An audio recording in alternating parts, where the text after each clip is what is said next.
Hey everyone, you've just tuned in to the NetSuite podcast. I'm your host, Kendall Fisher, and our guest on this episode is an expert in running global business. NetSuite's Group Vice President of Product Management, Head of International, Craig Sullivan.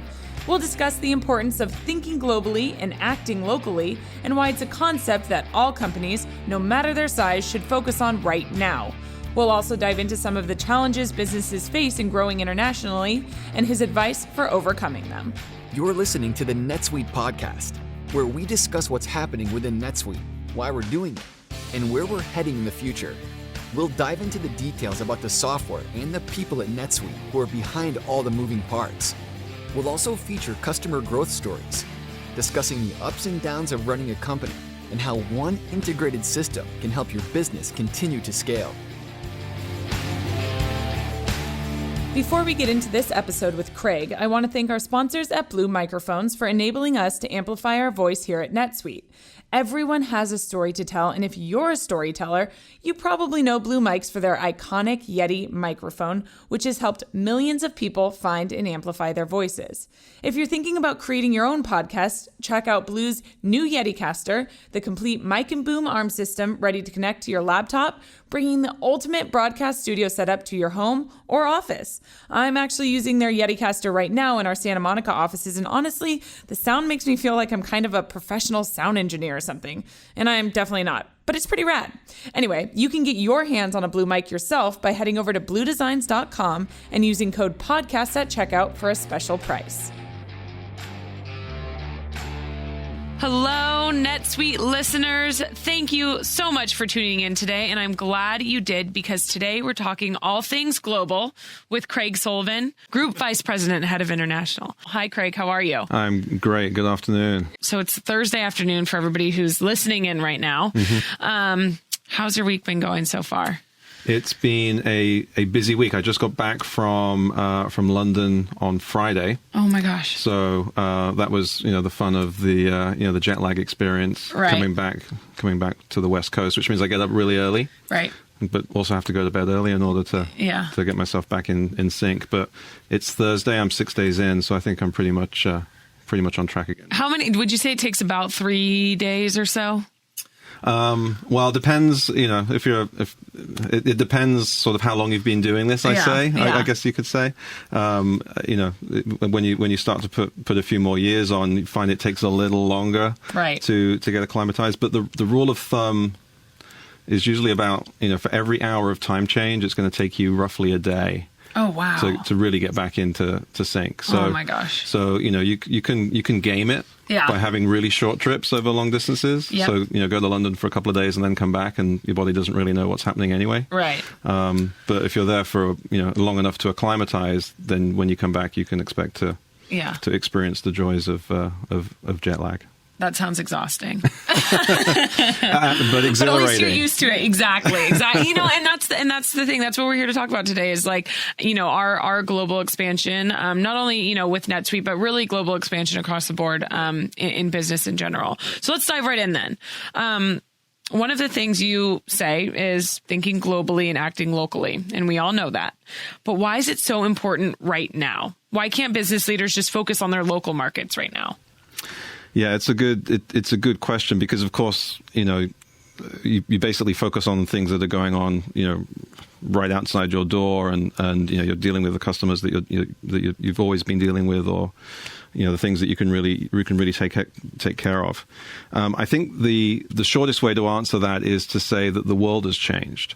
That as a business today, you really need to be thinking about the global opportunity, even if it's not related to who you're going to sell to right away, but where you're going to perhaps get the talent from that's going to help you grow the business, where you're going to, make arrangements with suppliers who may be operating outside of your home country, wherever that may be, in order to get access to the best supplies, to the lowest cost supplies, the most efficient supply chain.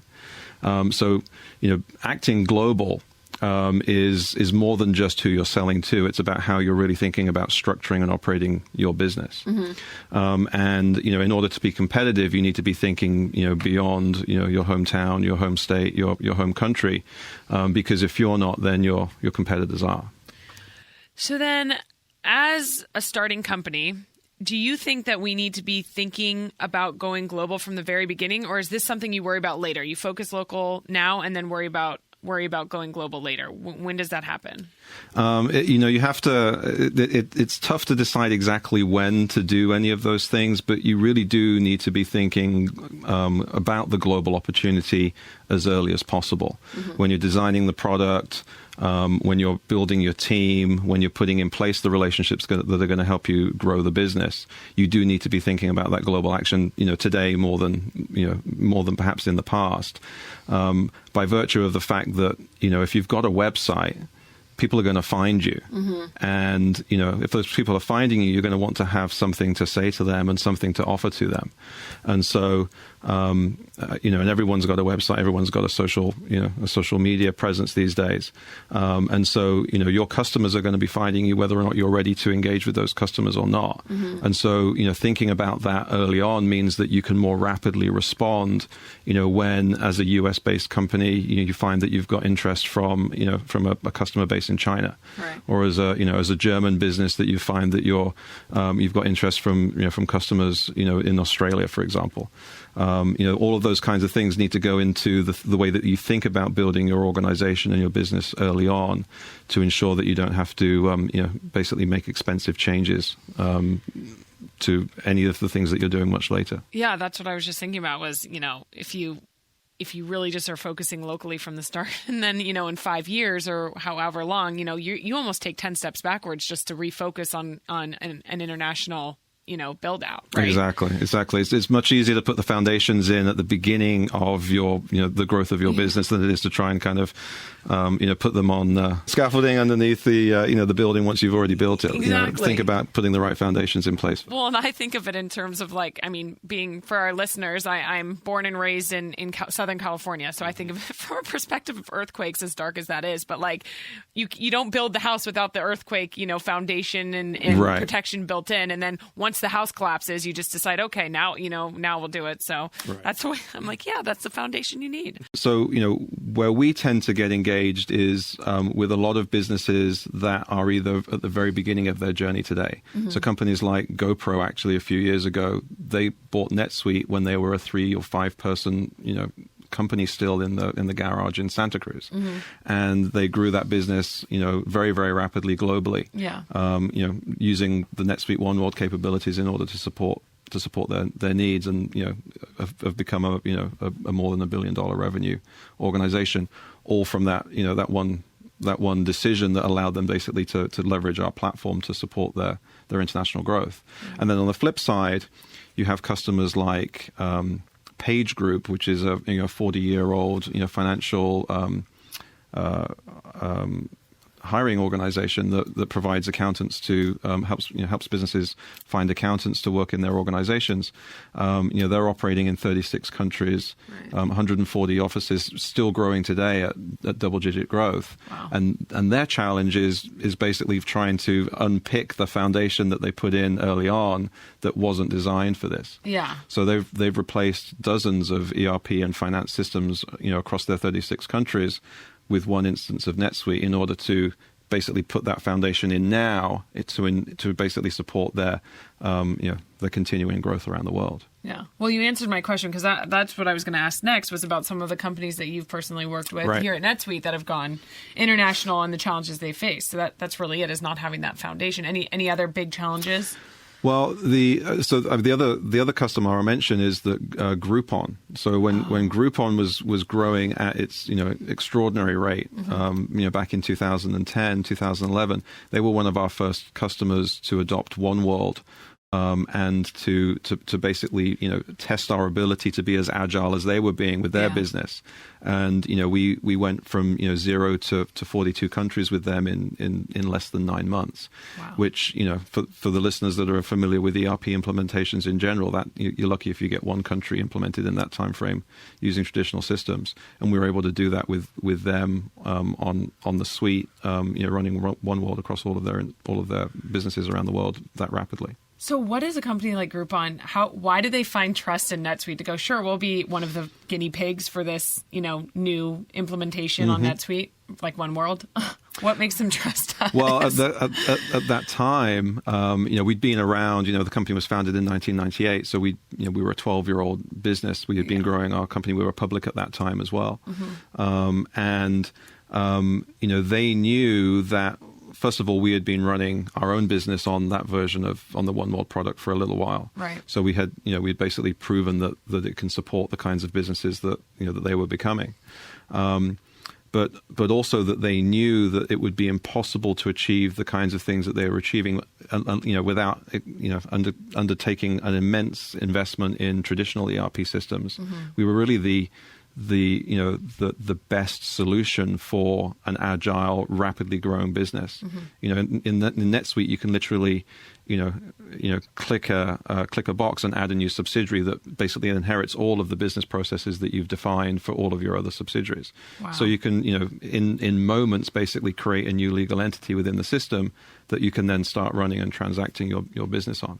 Wow. And so it's one of the most impressive things I've seen in enterprise software. In fact, that you can really do this, and it's atypical. Yeah. When you look at pretty much every other ERP system that takes weeks or if not months of implementation to add a new subsidiary, it's done in seconds in NetSuite. Wow, insane. Back to what we were talking about a little bit in terms of the challenges that these companies who are expanding internationally. I want to touch on a little bit. What do companies need to be aware of when they're thinking about going global in general? What's something that nobody ever really thinks about? It's a great question, because there are lots of things that you find businesses do. The one thing that they think about that we see happening in many of our customers is that they want to move rapidly, so they cede control or they delegate the responsibility for implementing a local system. So you've got the headquarters, and they bring on new people and they say just go off and make it work. And so this is where you find the proliferation of siloed systems, separate systems deployed locally. That the local team are really happy because, of course, that's a local system. It works for our local needs. Yeah. It works great. Why does anyone care? Well, you lose visibility, you lose the consistency of business operation, and ultimately it can impact the brand recognition and the brand perception in that new market, because they're off doing their own thing. They're not necessarily operating in the way that is consistent with the parent brand. Right, it changes the brand voice. Exactly. Yeah. Exactly, and that can that becomes very difficult to to change, because you've got years, if not decades of that behavior, and this is what companies like PageGroup are working with us now to resolve. Basically unpick those systems and those local behaviors so that they can bring that back and have a single view of the business, a consistent way of doing the business, acting global, but also at the same time in our system allowing them to behave locally, such that when they interface with a local customer, they're recognized as a business that understands the local customer's needs. Right. But but at the same time getting the benefits of a single system architecture and the visibility and the control that provides. Which American company started with a guy in a garage, was featured on Shark Tank, and now has over 1 million customers? Hint, they're reducing crime in neighborhoods everywhere. Here's Ring Video Doorbell founder Jamie Siminoff with his secret to success. It's true. In just a few years, we've had huge growth. We've hired hundreds of people, expanded our warehouse, and we're shipping millions of units a year, all while making sure our customers are happy. I've had lots of things to worry about, but I never worry about our finance and accounting, because we use NetSuite from Oracle. From the beginning, NetSuite let me see what's going on with my business in real time. From revenues to expenses, customers and orders, even HR. I run my business from a dashboard right on my phone. NetSuite has been my business management system from 10 to a team of over 1,000. And NetSuite will be my choice as we continue to innovate and grow. Go to netsuite.com/ring to see how Jamie scaled his business. You'll also get our free guide titled Overcoming Your 5 Obstacles to Growth. That's netsuite.com/ring for your free guide and the story of a great American company. netsuite.com/ring.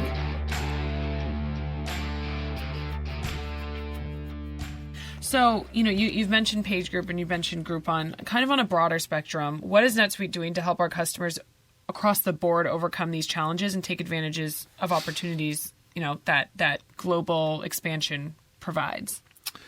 we've really designed NetSuite and NetSuite One World to provide, incredible agility with respect to supporting the expansion of the business.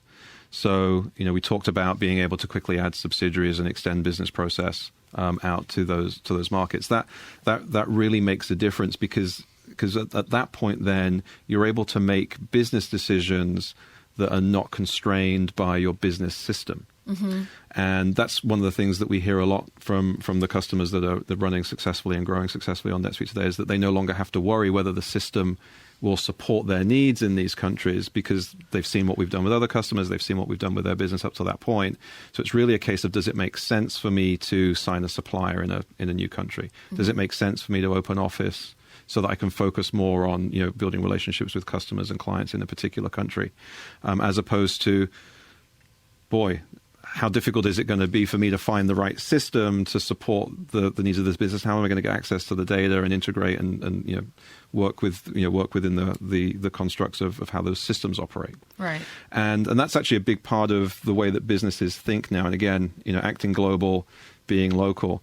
From the acting global perspective, when you're thinking about operating at scale, when you're thinking about operating a global supply chain, you want to make sure that you can identify the right resources in the right locations to have the most efficient business process, the most cost-effective business process, the most effective way to meet the needs of your customers, and not be hindered by any of the let's say the back office accounting requirements that often come along with that. Right. And so scenarios where a business that's headquartered in the US, but maybe has a manufacturing or a distribution facility in Mexico. When you're on the phone to a customer from your Denver sales office, the salesperson doesn't need to figure out how the item that's sitting in the Mexico warehouse is going to get both physically across the border to that customer, as well as what are the accounting entries that are required to achieve that, so it makes sense in the back office, and how am I going to charge taxes correctly? How am I going to handle the cross-border transfer pricing issues between subsidiaries? The systems really should be able to do all of that, and that's what NetSuite does. Right. NetSuite handles all of that, so that all the sales guy has to do is, I see that we've got that item for you. We can get that to you in 3 days. Does that work for you?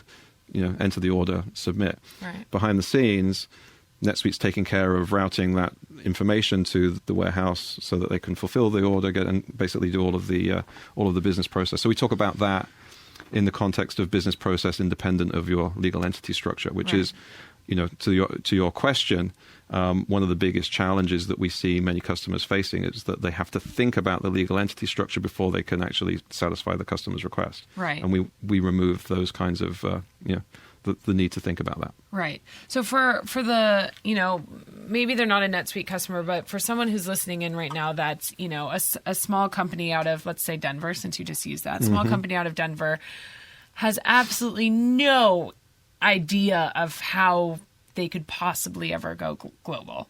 But we're sitting here saying that it doesn't matter where you're at in your growth story, we'll say, in your journey. Using NetSuite at the very beginning is essentially setting you up for the ability to do so, because maybe you can't see that in 5 years. You just walked in with a Hintwater. Hintwater is a great example, in my opinion, because it's like, she had no idea that in 10 years' time that she'd be a $90 million company. Exactly. Expanding. I don't know if she's international yet. That's something you could probably answer, but is still expanding as much as she has. So that's kind of what we're saying here is implementing NetSuite at the beginning. That's what that's how we started off here. Exactly. And NetSuite started off on NetSuite. Right. We didn't necessarily expect our business to be, as big as it has become. Obviously, we all hoped that would be the case. She's growing 150% internationally, correct? Exactly.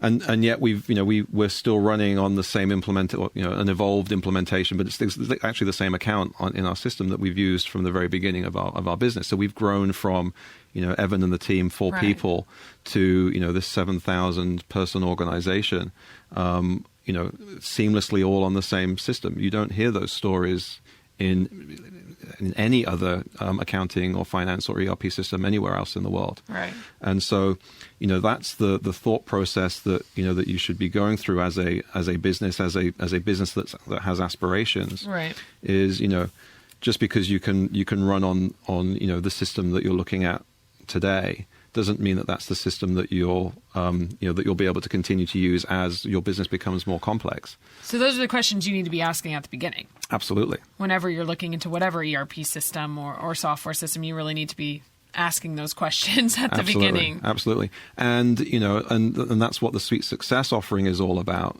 in terms of making sure that we can help you get your business going in the right system that's going to support your growth indefinitely. Right. Not everyone's going to grow as rapidly as Groupon did, or as GoPro did, or as NetSuite did. But if growth is in your future, whether that's growth is entirely explosive growth on the top line, or whether that growth is frankly kind of broadening out your supply chain, or broadening out the kinds of customers and the locations of the customers that you're working with. An investment in choosing NetSuite is going to ensure that wherever you end up finding a customer being interested in your product, the system is going to be able to help you do the right thing to meet their expectations, and the less interesting stuff but necessary stuff, the Right. accounting on the back end, the tax and compliance filing and the reporting. Right. And we're like, proof is in the pudding, and NetSuite is the pudding. I mean, we use our own system. Yeah. So Yeah. that's, the idea of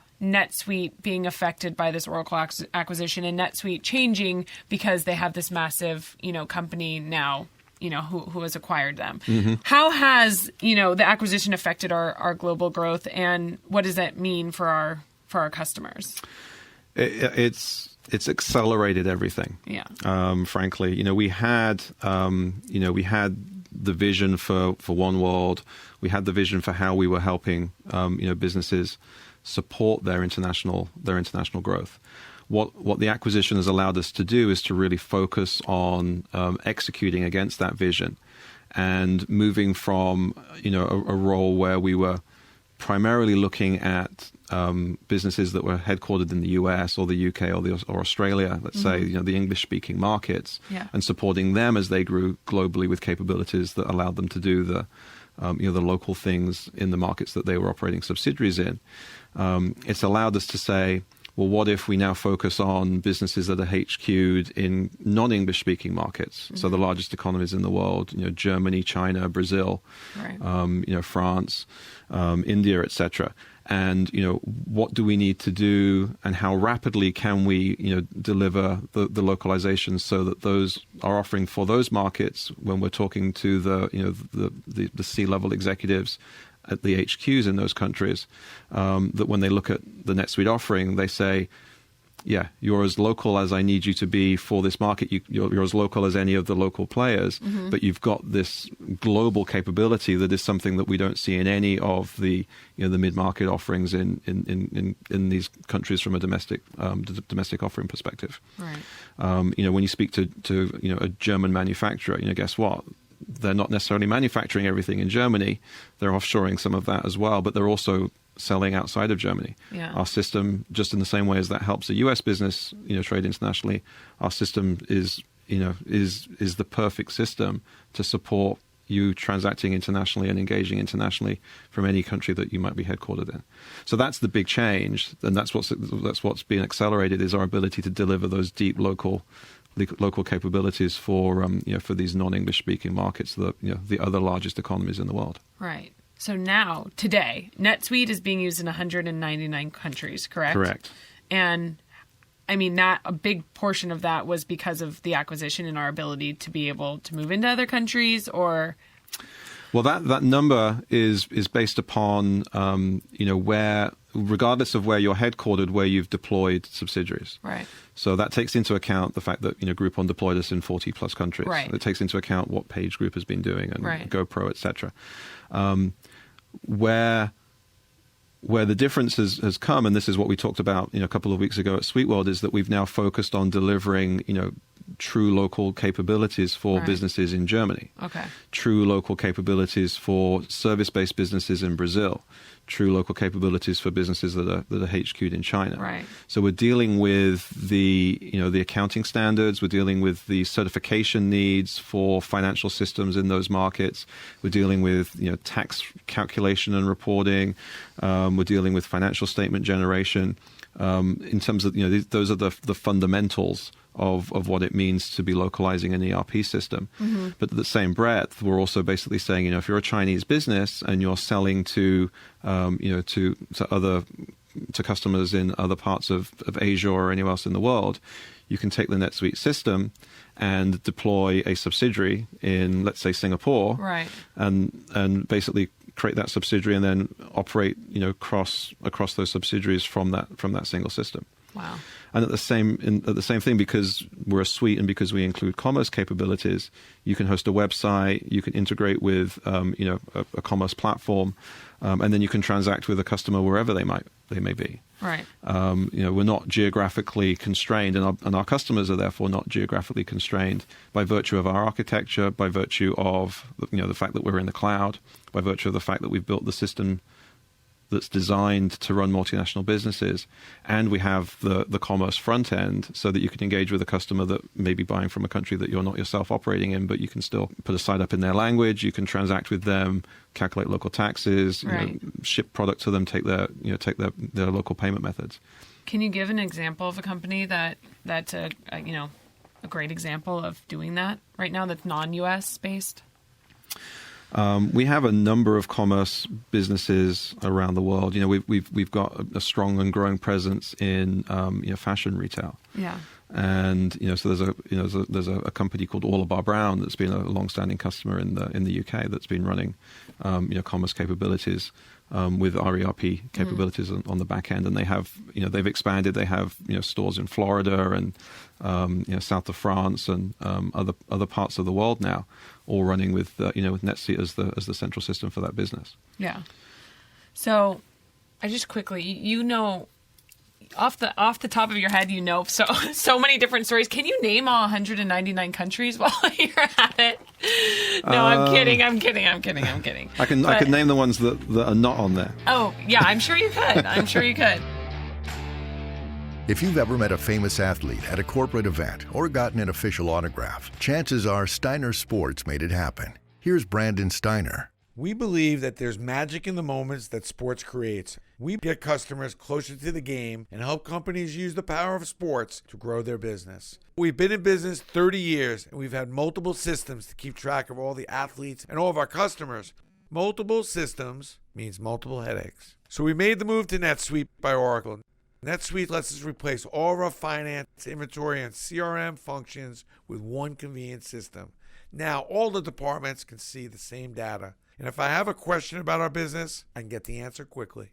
This month, NetSuite is offering a free 60-minute business review with an expert in your industry to identify opportunities to turbocharge your growth. To get your free review, go to netsuite.com/Steiner. That's netsuite.com/Steiner. netsuite.com/Steiner.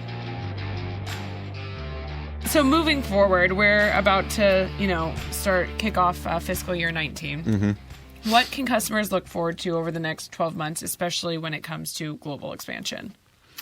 So we're continuing to improve the ACT global capabilities, to ensuring that you can run your business without considering the implications of the legal entities. So things like intercompany framework, which will allow you to define trading relationships between subsidiaries. This is hardcore ERP stuff. Trading relationships, transfer pricing between subsidiaries, so that that scenario for the Denver, Mexico, U.S. customer situation. When the warehouse in Mexico ships the goods to the customer in the U.S., the appropriate taxes are calculated, right, and the cost of those items is transitioned to, as where appropriate, to the cost of sales for the U.S. business. Right. At the same time as the sales transaction is created for the customer, and the revenue is then captured in the U.S. So all of those kinds of things are going to be definable It can be done today. It's going to be done in a much more robust way with the intercompany framework capabilities, and that will then enable seamless supply chain business processes across subsidiaries to achieve and it's not just physical goods as well, by the way. So for professional services organizations, if you're running a project and you need talent from another a subsidiary in another country to bolster a project or to help out with a particular project, the intercompany framework will also handle not just the allocation of that individual to the project, but also the transfer of the cost and everything associated with their time. Right. So for goods and services companies, the intercompany framework really is sort of that foundational piece to support really rich trading relationships between subsidiaries. We're also working on areas like cash management, where we're making improvements that support best practice around accounting associated with payments in transit, improvements to bank reconciliation, and enabling electronic processes around cash management and bank reconciliation, which is very common in markets like the Nordics and Europe, where it's expected that the first time that that the customer's paid you is because that's turned up on your bank statement, and the system could interrogate the bank and basically get the details out of what's gone into the bank statement to match to the sales transactions. Right. So it's basically the objective here is to actually remove the need for human intervention in the majority of those transactions. Wow. So that basically all you have to do is deal with the exceptions and the things that perhaps don't match entirely, which will drive in tremendous efficiency into our customers' back office, into their finance departments. Right. SweetTax, which is the next generation of our tax engine, that's going to support real-time tax determination for 140 countries. Reporting capabilities in real time, deep, rich audit capabilities, and that includes, within the 140 countries, not just the easy ones like the US and the UK, let's say, but Brazil, which is the toughest compliance and localization market anywhere in the world. Yeah. And so we've been working, very hard on, basically making sure that our infrastructure supports the needs of having, a dozen tax lines on an individual transaction and communicating in real time to the local government for approval of those transactions. We're working with some local partners on that. And we're going to make it, pretty much unlike any other vendor that's ever tried to go into Brazil. We're actually delivering a really rich, really local solution for that market in a way that's going to make a huge difference for either businesses that are headquartered there or businesses that are trading there. What kind of businesses are you seeing mostly in Brazil? Service businesses today. Okay. Because there's sort of two levels of complexity of this. So service businesses have some of the less complex tax requirements and business process requirements. So we're focused on those businesses in the near term.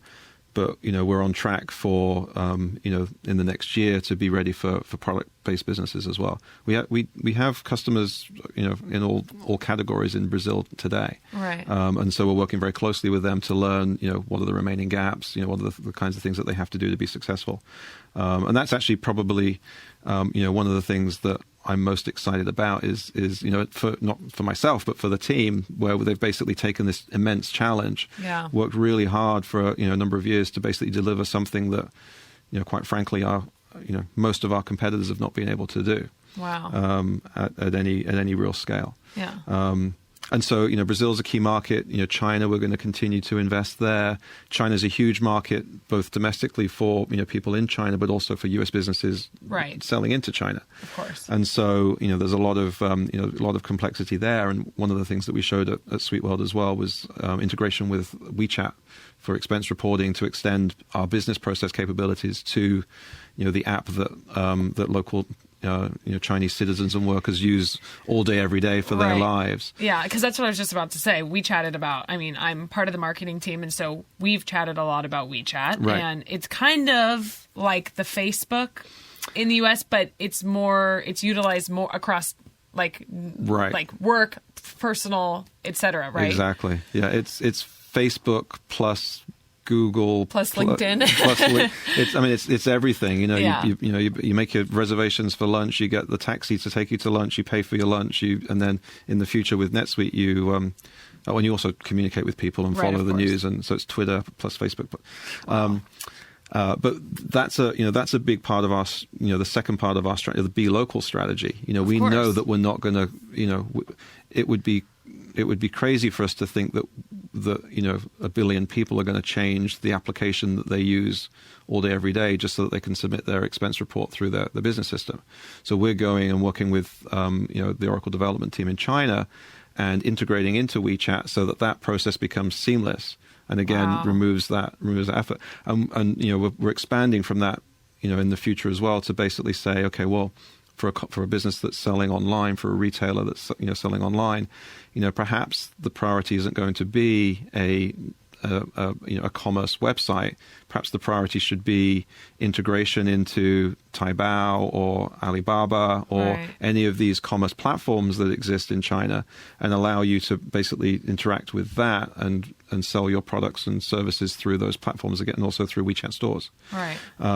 Because that's what our customers need in order to reach their target market. Yeah. So we're thinking about we're always thinking about how do we help our customers achieve their goals. And achieving their goals in this case is going to be making sure that they can integrate seamlessly with those local platforms. That is where their customers are engaging all day, every day with the local brands. Wow.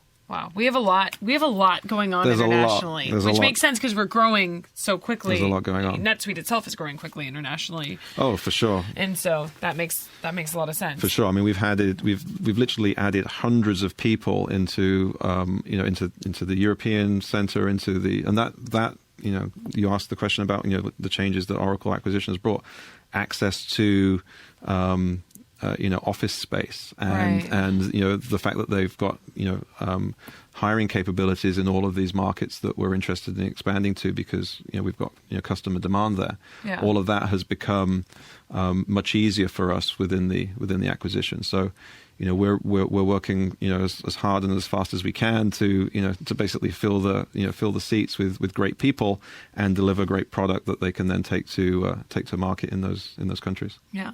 So my final question is, you said you're really excited for your team, with all the work that we're doing in Brazil. Mm-hmm. What about you personally? What are you most excited about? I'm excited about finishing the this objective we set of basically filling the world with NetSuite. Yeah. There are no other systems that have been deployed, whether in the cloud or on premise, frankly, that manage customers in 199 countries, that enable businesses like the ones we've talked about deploy in dozens of countries with tens of dozens of offices, all in a single system, operating globally and seamlessly together. So what excites me is basically making sure that we can take what we've done with those English-speaking HQs and do that for the key markets around the world, and that means that it's not just Brazil, but other markets in Argentina and Colombia and Peru, so all of Latin America, all of the European and Middle East and African region, and then an agent basically filling in those those empty countries on the map right now. The ones that you could name. The ones that we could name, and basically making sure that we've got an offering that's great for for all of the markets that it makes sense for us to support our customers in. Right. And so that delivering on this objective of really delivering NetSuite all the way around the world is what gets me excited, and the opportunity to grow the team to do that. Yeah, it is. I mean, it's beyond exciting. I mean, not even Microsoft is doing that. No. Wow. No, I mean, we should talk about that another time. But yeah, that's a whole other conversation. About, Tune in next time, you guys. That's right. That's right. But typically what you see is that the great business systems are the ones that have been delivered and designed locally for local customers. Right. So we're coming at it from we're the global player. Right. But we're working with local teams, we're working with local partners and customers and experts in country so that they deliver the local solution for. That's what being local is. Right, exactly. We're being local in the context of what we're delivering for our market, so that we can enable our customers to be local for what they're doing in any of the markets that they're operating in. Right. That makes sense. Well, thank you so much. That was so much insight. And I think especially for, for really everyone, like we talked about earlier, for anyone, even if you're a 3-person company working out of your garage right now, the global expansion is necessary, and Absolutely. it's necessary now. So Absolutely. I really appreciate it. You may be global without realizing it. Exactly. Especially if you have if you have any type of e-commerce website, you're already practically, Exactly. there. So Exactly. anybody can find you. So anyway, I really appreciate it, Craig. And, My pleasure. And thank you everyone for tuning in. Thank you, everyone. Hopefully you found this super insightful. Make sure to comment and share and review this podcast. And we will certainly have Craig back on again. Maybe we'll talk about Microsoft. There we go. That's a whole thing. Whole other thing. Thanks, Craig. Thanks, everyone. So there you have it. Whether you're starting a business or leading a business, the time to think globally is right now. Thank you so much to Craig Sullivan for joining us on this episode of the NetSuite podcast. This was all made possible by our sponsors at Blue Microphones, Ring, and Steiner Sports. We'd also like to say thank you to the producers at Oracle, our editors at Lampstand, and all of you listeners for tuning in. As always, don't forget to rate, review, and subscribe. You just listened to the NetSuite podcast. Be sure to tune in every week with more NetSuite developments, stories, and insights into the benefits of one integrated system to help you run your business.